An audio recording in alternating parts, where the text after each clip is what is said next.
Sziasztok! Meg szeretném mutatni nektek a szilárdsági viseletet, de még mielőtt elkezdnék bármit is beszélni, kezdjük azzal, hogy hol is van Szilárdság.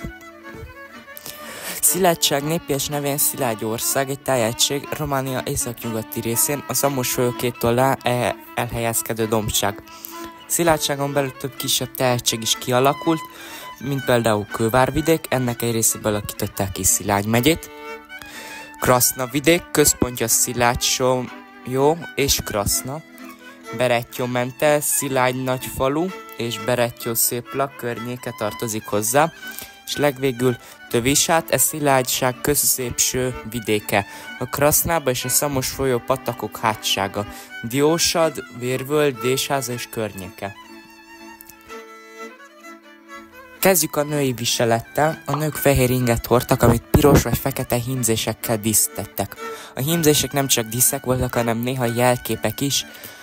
A szív, a virág, a kereszt mind volt jelentősége. Az ingre újatlan lájbit vettek, amit gyöngyökkel, selyemmel, flitterekkel díszítettek.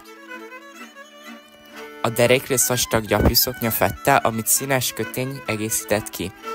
A férfiak költözet egyszerűbb volt, fehér bőing, fekete vagy sötét lájbi, vászonbóvart gatya és csizma.